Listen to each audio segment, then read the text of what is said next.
शिक्षक साथियों और विद्यार्थियों, आपका एक बार फिर से स्वागत है टोटल साइंस सॉल्यूशन चैनल पर। अभी हम इस चैनल पर देख रहे हैं वीडियोज की सीरीज में कक्षा 10वीं विषय विज्ञान के वन लाइनर। यहाँ पर आपको विभिन्न अध्ययन सामग्री उपलब्ध होती है। विभिन्न पाठों के महत्वपूर्ण प्रश्नोत्तर, हस्तलिखित नोट, कक्षा 6वीं से 10वीं तक विज्ञान विषय से संबंधित और अन्य विषयों से संबंधित प्रश्नों के उत्तर, CBSE पैटर्न वाले प्रश्नों के उत्तर, इसके साथ ही अन्य महत्वपूर्ण सामग्री आपको यहाँ उपलब्ध होती है। यहाँ हम जैसे लेकर आए हैं विद्यार्थियों के लिए परीक्षा की दृष्टि से उपयोगी वन लाइनर कक्षा 10वीं सत्र 2025-26। तो 2025-26 की बोर्ड परीक्षा में ऐसे वन लाइनर या ऐसे वाक्य जो आपको वस्तुनिष्ठ प्रश्न, रिक्त स्थान, एक शब्द या वाक्य में उत्तर, सही जोड़ियाँ, सत्य असत हल करने में मदद करेंगे। ऐसे कुछ महत्वपूर्ण वाक्य, ऐसे कुछ महत्वपूर्ण प्रश्न वन लाइनर के रूप में हम देखेंगे। अभी तक हम कक्षा 10वीं विज्ञान के जो वन लाइनर यहाँ देख रहे हैं, पाठ 1 से पाठ 11 तक जो पाठ हैं उनके वन लाइनर देख चुके हैं। अब हम कक्षा 10वीं विज्ञान का अंतिम अध्याय पाठ 12 उसके वन लाइनर यहाँ पर देखेंगे। अब हम यहाँ पर पाठ 12 विद्युत धारा के चुंबकीय प्रभाव जो पाठ है उसके वन लाइनर हैं, उसके महत्वपूर्ण वाक्य हैं, उसे हम देखेंगे। प्रारंभ करते हैं। किसी चालक तार में विद्युत धारा प्रवाह करने पर उसके चारों ओर चुंबकीय क्षेत्र उत्पन्न होता है। इसे विद्युत धारा का चुंबकीय प्रभाव कहते हैं। प्रश्न यहाँ पर बनेगा, विद्युत धारा का चुंबकीय प्रभाव किसे कहते हैं? तो इसका उत्तर हमने यहाँ पर देख लिया। किसी चालक तार में विद्युत धारा प्रवाह करने पर उसके चारों ओर चुंबकीय क्षेत्र उत्पन्न होता है, इसे विद्युत धारा का चुंबकीय प्रभाव कहते हैं। चुंबकीय क्षेत्र रेखाएं क्या है? चुंबकीय क्षेत्र की उपस्थिति को प्रदर्शित करने के लिए खींची गई काल्पनिक रेखाओं को चुंबकीय क्षेत्र रेखाएं कहते हैं। चुंबक के आसपास जो हम काल्पनिक रेखाएं खींचते हैं उन काल्पनिक रेखाओं को चुंबकीय क्षेत्र रेखाएं कहते हैं। चुंबकीय क्षेत्र रेखाओं के गुण, यहाँ पहला गुण जैसे दिया गया है, चुंबकीय क्षेत्र रेखाएं बंद्र वक्र बनाती हैं। दो चुंबकीय क्षेत्र रेखाएं एक दूसरे को प्रतिच्छेद नहीं करती हैं। चुंबकीय क्षेत्र रेखा की दिशा चुंबक के उत्तरी ध्रुव से दक्षिणी ध्रुव की ओर होती है। भूसंपर्क तार। भूसंपर्क तार क्या है? भूसंपर्क तार का उपयोग सुरक्षा के उपाय के रूप में किया जाता है। इस पर सामान्यतः हरा आवरण होता है। किसी विद्युत उपकरण के धात्विक आवरण में यदि विद्युत धारा का कोई क्षरण होता है तो उपकरण से जुड़े भूसंपर्क तार के कारण उपकरण का विभव भूमि के विभव के बराबर हो जाता है तथा उपकरण के उपयोगकर्ता को विद्युत आघात या झटका नहीं लगता है। भूसंपर्क तार नहीं जुड़े होने से उपयोगकर्ता को झटका लग सकता है। लघुपथन क्या है? तो जब विद्युतमय तार तथा उदासीन तार दोनों सीधे संपर्क में आ जाते हैं, ऐसी परिस्थिति में अकस्मात अत्यधिक धारा बहने लगती है तथा तार गर्म होकर पिघल जाता है या आग भी लग जाती है। यह घटना लघुपथन या शॉर्ट सर्किट कहलाती है। आपने शॉर्ट सर्किट नाम सुना है, इसे विज्ञान की भाषा में लघुपथन कहेंगे। तो जब विद्युतमय तार तथा उदासीन तार अर्थात अर्थ और करंट दोनों तार संपर्क में आ जाते हैं तो ऐसी स्थिति में अत्यधिक धारा बहने लगती है और तार गर्म होकर पिघल जाता है। यह घटना लघुपथन या शॉर्ट सर्किट कहलाती है। इससे बचने के लिए उचित क्वालिटी के तार का उपयोग तथा फ्यूज का उपयोग करना चाहिए। अतिभरण क्या है?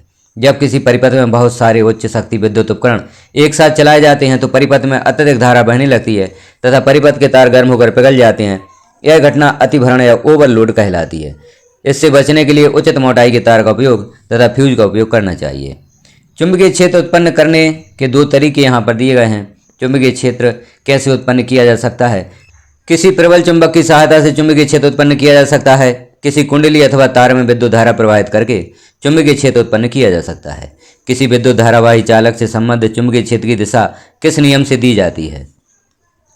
तो इसे दाहिने हाथ अंगूठे के नियम से दी जाती है। किसी विद्युत धारावाही चालक तार से संबद्ध चुंबकीय क्षेत्र की दिशा दाहिने हाथ अंगूठे का नियम से दी जाती है।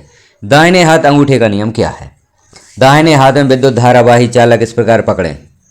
यहाँ आप ध्यानपूर्वक सुने।